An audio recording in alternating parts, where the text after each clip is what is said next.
딱 48시간 이란 전체 전기의 80%를 끊어버리겠다는 트럼프 대통령의 최후 통첩이 어제 날아왔습니다. 호르무즈 해협이 3주 넘게 꽉 막히면서 국제 유가는 벌써 배럴당 111달러를 넘어섰습니다. 근데 상황이 이렇게까지 극단적으로 치닫는 데는 우리가 모르는 진짜 이유가 따로 있습니다. 단순한 전쟁을 넘어 전 세계 에너지판을 새로 짜려는 거대한 설계가 시작된 겁니다.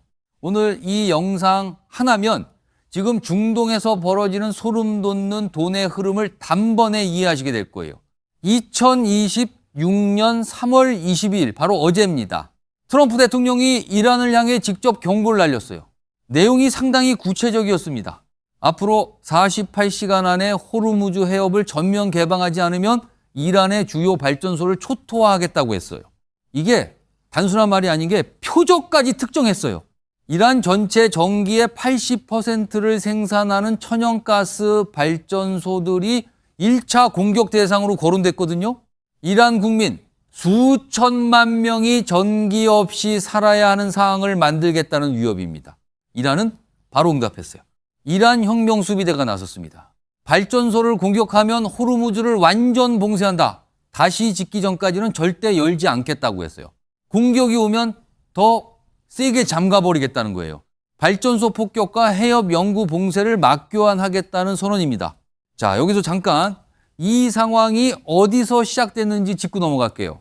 올해 2월 28일입니다. 이스라엘과 미국이 합동으로 이란을 공습했어요. 작전명은 대격군 작전이에요. 다른 이름으로는 포위하는 사자 작전이라고도 불려요. 이날 이란의 최고 지도자 하메네이가 사망했습니다. 40년 넘게 이란을 이끌어온 최고 권력자가 공습으로 제거된 겁니다. 이란은 즉각 보복에 나섰어요. 다음 날인 3월 1일 이란이 호르무즈 해협 봉쇄를 공식 선언했습니다. 오늘이 3월 22일이니까 봉쇄 23일째예요. 3주 넘게 이 사태가 이어지고 있는 겁니다. 그 결과가 지금 수치로 나타나고 있어요. 유조선 통행량이 70%나 줄었습니다. 현재 150척 이상의 유조선이 호르무즈 바깥에서 그냥 떠 있어요. 들어가지도 못하고 기다리고만 있는 겁니다. 이 배들에 실린 원유가 세계 곳곳으로 가지 못하고 있는 거예요. 보험료는 4배에서 5배까지 뛰었고요. 어떤 보험사들은 아예 이 구역 보험 인수를 거부하기 시작했습니다. 사람도 죽었습니다. 이란 측 사망자만 1,444명 이상, 미군 전사자도 최소 10명입니다. 뉴스에서 숫자로만 보이지만 한 명 한 명이 누군가의 아버지고 아들입니다. 유가는 어떻게 됐을까요? 국제 원유 기준 가격으로 배럴당 111달러 24센트, 브렌트유는 100달러 46센트입니다. 2022년 이후 가장 높은 수준입니다. 배럴당 111달러. 감이 잘 안 오신다면 이렇게 생각하시면 돼요. 2년 전만 해도 70달러 되었거든요. 그게 지금 111달러예요. JP모건은 최악의 시나리오로 배럴당 120달러에서 130달러까지 본다고 했어요. 이란 군사본부는 이미 직접 이런 말을 내놨습니다. 유가 200달러를 각오하라고 했어요. 협박인지 예고인지 지금 시장은 이 말을 가볍게 듣지 않고 있습니다. 거기에 3월 13일 트럼프가 발표 하나를 했어요. 이란 카르그 섬이 완전히 파괴됐다는 내용이었습니다. 이 섬이 뭐냐면 이란 원유 수출의 90%를 담당하는 핵심 거점이에요. 이란의 원유 수출 인프라가 사실상 완전히 무너진 겁니다. 이란은 이제 원유를 팔 수 있는 방법 자체를 잃어버렸어요. 지금 이 상황을 미국 주요 언론들은 굉장히 조심스러운 표현으로 보도하고 있어요. 확전 위기라는 말을 직접 안 써요. 그냥 긴장 고조라고만 합니다. 하지만 숫자가 다 말해주고 있어요. 유조선 70% 감소, 보험료 4배에서 5배, 국제 원유 기준 가격 111달러. 시장은 이미 최악의 상황이 올 수 있다고 보고 움직이기 시작했다는 뜻입니다. 48시간. 지금 이 순간에도 시계가 돌아가고 있습니다. 그런데 여기서 드는 의문이 하나 있어요. 호르무즈가 대체 얼마나 중요한 곳이길래 이렇게까지 세계가 긴장하는 걸까요? 이란은 왜 하필 거기를 막는 건지, 트럼프는 왜 발전소를 노리는 건지, 이걸 이해하려면 호르무즈가 뭔지부터 제대로 알아야 합니다. 호르무즈 해협 들어보셨죠? 뉴스에서 계속 나오는데 막상 어디 있는지 잘 모르시는 분들 많으세요? 쉽게 말씀드릴게요. 지도를 한번 떠올려 보세요. 중동 지도 오른쪽 아래 끝 페르시아만이라고 부르는 바다가 있어요. 사우디아라비아, 쿠웨이트, 아랍에미리트, 카타르, 이라크. 세계 최대 산유국들이 이 바다를 둘러싸고 있습니다. 이 바다에서 외부 세계로 나가는 출구는 딱 하나밖에 없거든요. 그게 바로 호르무즈 해협이에요. 이 해협이 얼마나 좁냐면요. 가장 좁은 구간이 약 33km예요. 서울 여의도에서 수원까지 거리가 40km쯤 됩니다. 그것보다도 좁아요. 그 좁은 바닷길 양쪽에 이란과 오만이 마주보고 있는 거예요. 자동차 달리면 30분도 안 걸리는 거리가 전 세계 에너지 공급의 명줄을 쥐고 있는 겁니다. 그런데 이 작은 바닷길로 하루에 원유가 얼마나 지나가냐면 2천만 배럴이에요. 전 세계 바다를 떠다니는 원유의 5분의 1에서 3분의 1이 이 해협 하나를 통과해요. 천연가스도 마찬가지예요. 세계 바다 천연가스 물동량의 5분의 1이 여기를 지납니다. 한 곳이 막히면 세계 에너지 시스템 전체가 출렁이는 구조예요. 우리나라는 어떨까요? 한국이 쓰는 원유의 70% 이상이 중동에서 오고요. 그 중동산 원유의 99%가 이 해협을 통해 들어옵니다. 사실상 우리나라 에너지의 70%가 이 33km 바닷길에 달려 있는 거예요. 근데 여기서 재밌는 게 있어요. 이 해협, 사실 이란이 혼자 막는 게 불가능한 구조예요. 왜냐하면 선박이 실제로 다니는 항로는 이란 쪽이 아니라 오만 영해 쪽으로 설계되어 있거든요.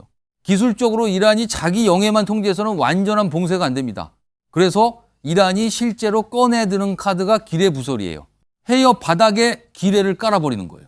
미사일 공격, 소형 쾌속정, 자폭 공격 이런 식으로 선박이 아예 지나가기 무서운 환경을 만들어버리는 겁니다. 봉쇄를 법적으로 하는 게 아니라 공포로 막아버리는 거죠. 지금 상황이 바로 그거예요. 유조선 통행이 70%나 줄어든 이유가 여기 있어요. 법으로 못 지나게 막은 게 아니에요. 무서워서 선사들이 알아서 돌아가고 있는 겁니다. 보험료가 4배에서 5배 뛰어버리니까 지나가봤자 손해인 거예요. 현재 150척 이상의 유조선이 호르무즈 밖에서 그냥 대기 중이에요. 원유는 실려있는데 어디도 못 가고 있는 겁니다. 이 해협이 완전히 막히면 대한 경로가 있긴 합니다. 사우디아라비아를 가로질러 홍해로 나가는 파이프라인, 아랍에미리트 육상 파이프라인. 근데 이것들을 다 합쳐도 하루 500만에서 600만 배럴이에요. 평소 해협을 통과하는 2천만 배럴의 4분의 1밖에 안 됩니다. 나머지 1,500만 배럴은 그냥 사라지는 거예요. 세계가 하루에 쓰는 원유의 상당량이 갑자기 없어지는 겁니다. 이게 바로 이란이 호르무즈를 쥐고 있는 이유예요. 군사력은 미국에 한참 못 미치지만 이 해협 하나만 잡고 있으면 전 세계를 인질로 삼을 수 있는 거거든요. 가장 작고 좁은 곳이 가장 강력한 무기가 되는 역설입니다. 이게 왜 중요하냐면 이걸 이해해야 이란이 왜 버티냐는 질문에 답이 나오기 때문이에요. 이란 입장에서 호르무즈는 마지막 협상 카드예요. 경제는 망가졌고 핵 능력은 사실상 파괴됐고 최고 지도자도 잃었어요. 그 상황에서 호르무즈마저 내놓으면 이란에게 아무 카드가 없어요. 그래서 못 여는 겁니다. 버티는 게 아니라 버틸 수밖에 없는 구조예요. 그러면 트럼프는 왜 지금 하필이면 발전소를 위협하는 걸까요? 맞아요. 그것도 이유예요. 이란이 23일째 호르무즈를 막고 있고 유가는 111달러를 돌파했습니다. 외교협상은 사실상 결렬됐어요. 그러니까 군사적 최후 통첩으로 이란을 굴복시키려 한다는 설명, 틀린 말이 아니에요. 근데 이 설명에는 구멍이 있습니다. 타이밍을 한번 뜯어볼게요. 왜 하필 3월 20일이냐는 거예요. 3월 11일 트럼프는 직접 이런 말을 했습니다. 이 전쟁 곧 끝날 것이다. 협상이 되고 있다는 신호를 준 겁니다. 그런데 불과 열흘 만에 발전소 폭격 위협이 나왔어요. 무슨 일이 있었던 걸까요? 3월 13일 이란이 휴전 조건을 제시했습니다. 협상 테이블에 나오려는 신호였어요. 그런데 이틀도 안 지나서 3월 17일 라리자니가 사살됩니다. 이 사람이 누구냐면 이란의 대표적인 온건파 협상가예요. 수십 년간 외교 채널을 담당해온 인물입니다. 이 사람이 제거된 거예요. 협상 채널이 끊긴 겁니다. 그로부터 사흘 뒤인 3월 20일 이란의 새 권력 핵심인 모주타바가 공식 입장을 냈어요. 내용은 저항을 계속한다는 선언이었습니다. 협상 의지가 공식적으로 사라진 거예요. 그러니까 3월 22일 트럼프의 최후 통첩이 나오기까지의 흐름이 이겁니다. 이란 온건파가 협상 신호를 보냈고 그 온건파가 제거됐고 강경파가 저항 선언을 냈어요. 이 시점에 트럼프가 최후 통첩을 날린 거예요. 협상 실패의 책임을 이란에 확실히 돌릴 수 있는 순서가 갖춰진 겁니다. 우리는 기회를 줬는데 이란이 협상을 거부했다. 그러니까 군사행동이 불가피하다. 이 논리가 성립하는 타이밍이에요. 조금 더 일찍 최후 통첩이 나왔다면 어떻게 됐을까요? 이란이 휴전 조건을 제시한 3월 13일 직후였다면 국제사회 여론은 협상 나온 상대에게 폭격 위협을 날렸다는 비판으로 돌아섰을 겁니다. 조금 더 늦었어도 문제가 있어요. 봉쇄가 30일을 넘어가면 대체 공급망이 조금씩 작동하면서 봉쇄 자체의 협박력이 떨어집니다. 이란이 막아봤자 결국 대체가 되더라는 인식이 퍼지면 이란의 카드가 약해지는 거예요. 지금이 딱 그 타이밍이에요. 협상 실패가 이란 책임으로 정리됐고 봉쇄 위협이 여전히 최대치인 시점. 그래서 22일이 선택된 겁니다. 이 지점에서 한 가지 더 봐야 할 게 있어요. 발전소 공격 위협은 협박으로서 효과가 있을까요? 냉정하게 보면 이 위협은 이란 강경파를 더 강하게 결집시킬 가능성이 높아요. 우리 국민 전기를 끊겠다는 적에게 굴복하면 안 된다는 여론이 이란 내부에서 만들어지거든요. 그렇다면 트럼프도 그걸 모를까요? 알면서도 이 위협을 날린 겁니다. 그 이유가 바로 발전소 폭격의 실제 목표가 이란 혁명 수비대가 아니라는 거예요. 그래서 발전소를 겨냥한 이유가 따로 있습니다. 발전소를 폭격하면 민간 전기가 끊겨요. 난방도 안 되고 공장도 멈추고 병원도 위험해져요. 이게 이란 군사력에 직접 타격을 주는 게 아니에요. 이란 국민 민심을 흔드는 거예요. 이 전쟁 때문에 우리가 이렇게 살아야 하냐는 분노가 새 지도부 모주타바를 향하도록 만드는 전략입니다. 군대를 부수는 게 아니라 정권의 정당성을 흔드는 거예요. 겉으로는 봉쇄 해제를 요구하는 최후 통첩이에요. 하지만 실제 작동 방식은 이란 내부를 향한 심리전입니다. 근데 여기서 더 깊이 들어가면은 진짜 소름 돋는 부분이 있어요. 이 최후 통첩, 표면적으로는 이란을 굴복시키려는 군사 압박입니다. 왜 하필 3월 22일이었을까요? 3월 20일 네타냐후가 조기 종전 가능이라고 먼저 깃발을 꽂으려 한 바로 이틀 뒤입니다. 트럼프가 그 전에 자신의 성과를 가져가야 됐던 거예요. 근데 한꺼풀 더 벗겨보면 미국 안에서 벌어지고 있는 다른 게임이 보여요. 3월 20일 네타냐후 이스라엘 총리가 발표를 하나 했습니다. 조기 종전이 가능하다는 발언이에요. 이스라엘이 우리가 이겼다 깃발을 꽂으려는 신호였어요. 이란의 핵 미사일 능력을 제거했고 카르그 섬도 파괴했고 하메네이도 제거했으니 목표를 달성했다는 거예요. 그런데 같은 이스라엘 내에서 카츠 장관은 계속해야 한다는 입장이에요. 이스라엘 내부에서도 분열이 있는 겁니다. 트럼프 입장을 생각해 보세요. 이 전쟁 이스라엘이 주도해서 시작됐고 목표도 달성하면 역사에는 네타냐후의 전쟁으로 기록됩니다. 트럼프는 뭐가 됩니까? 도와준 사람이에요? 조연이에요? 트럼프에게는 이 전쟁을 끝내는 게 필요한 게 아니에요. 끝내는 장면이 필요한 겁니다. 이란이 트럼프의 최후 통첩에 굴복해서 호르무즈를 여는 그림, 이 장면이 있어야 트럼프가 주연이 돼요. 내가 나서서 해결했다는 이야기가 완성되는 거예요.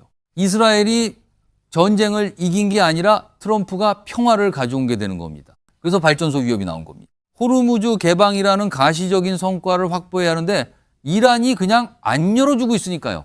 군사적 위협으로 이란을 굴복시키고 이란이 해협을 여는 순간 트럼프가 그 장면을 가져가는 거예요. 여기서 또 한 가지가 있어요.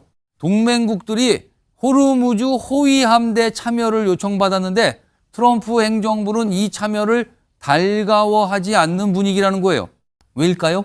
동맹이 참여하면 성과를 나눠야 합니다. 우리도 함께 해결했다는 말이 나오니까요. 하지만 미국이 단독으로 해결하면 공은 오롯이 트럼프 것이에요. 동맹국들이 거부하면 할수록 봉쇄 해제가 미국 단독 작전의 결과로 기록됩니다. 이스라엘 카츠 장관이 계속해야 한다는 입장인 것도 이 맥락이에요. 이스라엘 강경파 입장에서는 이란이 완전히 항복하는 모습을 봐야 해요. 호르무즈를 여는 것만으로는 부족하다는 거예요. 반면 트럼프는 호르무즈 개방이라는 가시적 성과로 충분합니다. 두 나라의 목표가 여기서 갈려요. 미국이 이제 끝났다고 하면 이스라엘이 아직 아니다라고 맞서는 구도가 만들어질 수 있어요. 이 균열이 앞으로 중요한 변수가 됩니다. 돈의 흐름도 한번 보세요. 지금 유가가 오르고 있잖아요. 유가가 오르면 미국 에너지 기업들 실적이 좋아져요. 미국은 지금 세계 최대 원유 생산국이거든요. 전쟁이 길어지는 동안 미국 에너지 산업은 수혜를 입고 있는 거예요. 여기에 더해 전쟁이 끝나는 장면이 연출되는 순간 유가는 급락합니다. 오를 때 미리 베팅을 해두고 끝나는 장면에서 정리한 사람들은 어마어마한 차익을 가져갑니다. 전쟁의 시작과 끝을 알고 있는 사람들이 유리한 구조예요. 러시아 얘기도 빠질 수 없습니다. 러시아는 이 전쟁에 직접 개입하지 않았지만 유가 급등으로 전쟁 자금 숨통이 트였어요. 러시아 입장에서는 아무것도 안 하고 반사 이익을 얻고 있는 거예요. 동시에 트럼프와의 관계는 유지해야 하니까 공개적으로 이란 편을 들지는 않습니다. 이 전쟁, 중동에서 벌어지고 있지만 그 이면엔 미국 정치, 이스라엘의 전략 목표, 러시아의 반사 이익, 글로벌 에너지 자본의 이해관계가 복잡하게 엉켜 있습니다. 한마디로 이 모든 게 지금 우리 지갑과 직접 연결돼 있어요. 주유소 얘기부터 할게요. 2026년 3월 기준 전국 주유소 휘발유 평균 가격이 리터당 1,890원에서 1,918원 사이예요. 1년 전 같은 시기보다 12% 올랐습니다. 경유는 더 심각해요. 리터당 1,912원에서 1,943원, 전년 대비 23% 올랐습니다. 근데 여기서 이상한 현상이 하나 생겼어요. 경유 가격이 휘발유 가격을 넘어섰습니다. 이게 왜 이상하냐면 원래 경유는 휘발유보다 싸요. 정제 과정도 단순하고 세금도 낮게 매겨져 있거든요. 그런데 지금 경유가 더 비싸졌어요. 이걸 역전 현상이라고 하는데 이게 생긴 이유가 물류 때문이에요. 경유를 쓰는 화물차, 선박, 기계 수요가 공급을 압도하고 있는 겁니다. 세계 물류 전체가 긴장 상태에 있다는 신호예요. 전쟁이 터진 직후 9일 동안 어땠는지 보면 더 충격적이에요. 휘발유가 13%에서 15% 올랐고 경유는 21%에서 24%가 뛰었습니다. 채 열흘도 안 됐는데요. 택배비도 같이 올라요. 화물 운송 연료가 경유니까요. 경유가 오르면 물류비가 오르고 물류비가 오르면 배송비가 오르고 배송비가 오르면 인터넷 쇼핑에서 사는 물건값에 반영됩니다. 마트 선반에 있는 물건들도 마찬가지예요. 공장에서 만들어서 트럭으로 실어오는데 그 모든 과정에 기름이 들어가거든요. 호르무즈를 우회해서 원유를 들여오려면 배가 더 멀리 돌아가야 해요. 해상 운임이란 배로 원유를 실어 나르는 운반 비용이에요. 그 비용이 50%에서 80% 상승합니다. 원유 자체 가격이 오른 것 위에 운반 비용도 같이 올라가는 거예요. 환율 얘기도 해야 해요. 3월 19일 원달러 환율이 1,501원을 돌파했습니다. 17년 만에 이틀 연속 1,500원대를 기록한 거예요. 환율이 오른다는 건 원화 가치가 떨어진다는 뜻이에요. 우리 돈의 가치가 그만큼 줄어드는 겁니다. 원유는 달러로 삽니다. 환율이 오르고 유가도 오르면 이중으로 부담이 커지는 거예요. 같은 원유를 사는데 훨씬 더 많은 원화가 필요해지는 겁니다. 코스피는요, 전쟁 직후 3월 3일에 7.24% 빠졌고 다음날 3월 4일에 12.06%가 더 빠졌습니다. 이틀 합산 약 19% 하락이에요. 노후자금, 퇴직연금, 펀드에 든 분들은 그 이틀 동안 자산이 크게 줄어든 걸 경험하셨을 겁니다. 전기요금, 가스요금도 연결됩니다. 천연가스 발전소가 이번 공격 표적이 되고 있잖아요. 세계바다 천연가스 물동량의 5분의 1이 호르무즈를 통해 이동해요. 이 수급이 흔들리면 국내 전기, 가스 요금 인상 압박이 오는 건 시간 문제입니다. 비축유 얘기도 해야 돼요. 정부가 발표한 비축유 보유량이 208일분이라고 합니다. 듣기에 꽤 안심이 되죠. 근데 이게 실제 1일 소비량을 기준으로 다시 계산하면 68일분이에요. 국제에너지기구가 권장하는 비축량이 90일분인데 그것에도 못 미칩니다. 봉쇄가 3개월 이상 이어지면 우리는 비축분도 부족해지는 구조예요.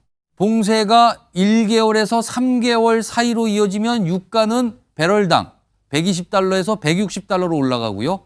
3개월을 넘어가면 150달러에서 180달러가 된다는 게 분석기관 전망이에요.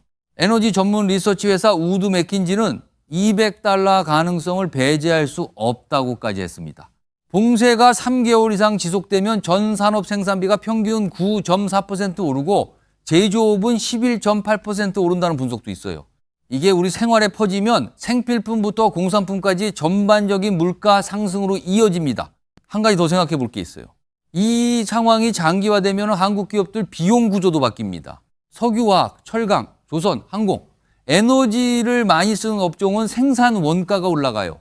그게 결국 제품 가격에 반영되고 우리 생활에 스며드는 겁니다. 지금 당장 유가 숫자만 보지 말고 내가 자주 사는 물건들의 원가 구조를 한번 떠올려 보세요. 원유가 들어가지 않는 제품이 거의 없다는 걸 실감하게 되실 겁니다. 지금 여러분이 느끼는 물가 압박, 기름값 부담, 환율 불안, 이게 다 이 사태와 연결된 거예요. 그럼 앞으로는 어떻게 될까요? 지금까지 정리해 볼게요. 핵심 주체들의 숨은 의도가 뭔지 이제 보이시죠? 트럼프는 전쟁을 끝내는 게 목적이 아니에요. 끝내는 장면을 가져오는 게 목적입니다. 이란이 최후 통첩에 굴복해서 호르무즈를 여는 그림이 필요한 거예요. 이스라엘이 전쟁을 이긴 이야기가 아니라 트럼프가 평화를 가져온 이야기를 만들어야 하는 거거든요. 이스라엘 내부는 분열돼 있어요. 네타냐후는 종전을 원하는 쪽이고 강경파는 계속을 원합니다. 이 내부 균열이 앞으로 어떻게 조율되느냐가 중요한 변수예요. 이란은 지금 핵 능력도 사실상 상실했고 카르그섬 파괴로 원유 수출 90%가 막혔어요. 협상 채널이었던 온건파 라리자니도 제거됐습니다. 이란 입장에서 협상할 카드가 호르무즈 봉쇄 하나밖에 안 남은 거예요. 이걸 놓아버리면 이란은 아무것도 없습니다. 그래서 쉽게 못 여는 겁니다. 이제 앞으로의 방향을 말씀드릴게요. 확실한 것과 불확실한 걸 나눠서 얘기할게요. 확실한 건 이겁니다. 단기 유가 고공행진은 이어집니다. 호르무즈가 열리든 안 열리든 이미 오른 보험료와 해상 운임은 바로 내려오지 않아요. 한번 올라간 물류 비용 구조가 정상화되는 데는 몇 달이 걸립니다. 우리나라 무역 수지 압박도 이어져요. 에너지 수입 비용이 늘어나면 수입 규모가 커지고 수출이 그만큼 안 늘어나면 무역 수지 적자가 생기거나 커집니다. 원화 가치가 계속 떨어지는 방향으로 압박이 이어지는 구조예요. 불확실한 건 이겁니다. 트럼프의 최후 통첩이 실제로 군사행동으로 이어질지 여부, 이게 가장 큰 변수예요. 최후 통첩이 실제 군사행동으로 이어지면 이란은 완전 봉쇄로 맞받는다고 했어요. 그러면 유가 120달러에서 160달러, 최악의 경우 200달러 시나리오로 가는 겁니다. 반대로 이란이 어떤 형태로든 협상 테이블에 나오면 유가는 빠른 속도로 내려올 수 있어요. 트럼프도 그 장면을 원하니까요. 이란이 체면을 유지할 수 있는 명분을 주면서 협상이 이루어질 여지도 있습니다. 전쟁이 끝나더라도 이란 카르그섬 원유 수출 인프라가 복구되는 데는 상당한 시간이 걸려요. 이란의 원유 공급이 회복되는 데도 시간이 필요하다는 뜻입니다. 숫자 감각도 하나 챙겨두세요. 지금 비축유 기준으로 실질 68분이 있어요. 48시간 최후 통첩이 실제 행동으로 이어지고 이란이 완전 봉쇄로 맞선다면 우리가 버틸 수 있는 시간이 얼마냐는 거예요. 정부가 비상배급을 논의하는 시점이 오기 전에 사태가 어떻게 흘러가는지 관심을 갖고 보시는 게 중요합니다. 이건 불안을 키우자는 게 아니에요. 알고 있어야 당황하지 않는다는 겁니다. 여러분이 지금 일상에서 할 수 있는 건 뭘까요? 투자 얘기를 하려는 게 아니에요. 당장 우리 생활에서요. 에너지 비용에 민감해지는 시기예요. 전기요금, 가스요금, 기름값이 앞으로 몇 달간 방향을 예단하기 어렵습니다. 고정비 지출을 점검해 보시는 게 좋아요. 이 시기에 에너지 많이 쓰는 대형 가전 교체나 불필요한 난방, 냉방은 조금 아끼는 게 실질적인 대응이 됩니다. 물가가 오르는 시기에는 지출 우선순위를 다시 보게 되죠. 꼭 써야 하는 것과 아닌 것을 구분하는 것, 이게 거창한 재테크보다 먼저예요. 그리고 뉴스를 볼 때 표면적인 이유 뒤에 있는 구조를 보시면 좋겠어요. 오늘 말씀드린 것처럼 호르무즈 봉쇄라는 사건 뒤에는 미국 정치의 이야기, 경쟁, 에너지 자본의 이해관계, 러시아의 반사이익, 한국 가계의 실질 구매력까지 연결된 복잡한 구조가 있습니다. 그 구조를 보는 눈이 생기면 다음에 비슷한 사태가 왔을 때 훨씬 덜 흔들립니다. 오늘 48시간 최후 통첩과 호르무즈 해협의 숨은 의도를 짚어봤습니다. 이건 단순한 군사 충돌이 아니라 트럼프의 정치적 계산과 거대 자본이 얽힌 정교한 판입니다. 세상에 우연히 터지는 일은 절대 없거든요. 오늘 내용이 도움되셨다면 구독과 좋아요로 응원 부탁드립니다. 여러분의 관심이 더 날카로운 분석을 만드는 원동력이 됩니다. 지금 기름값 말고 여러분의 장바구니에서 가장 비싸졌다고 느끼는 품목은 무엇인가요? 댓글로 남겨주시면 제가 직접 소통하겠습니다. 진심으로 고맙습니다.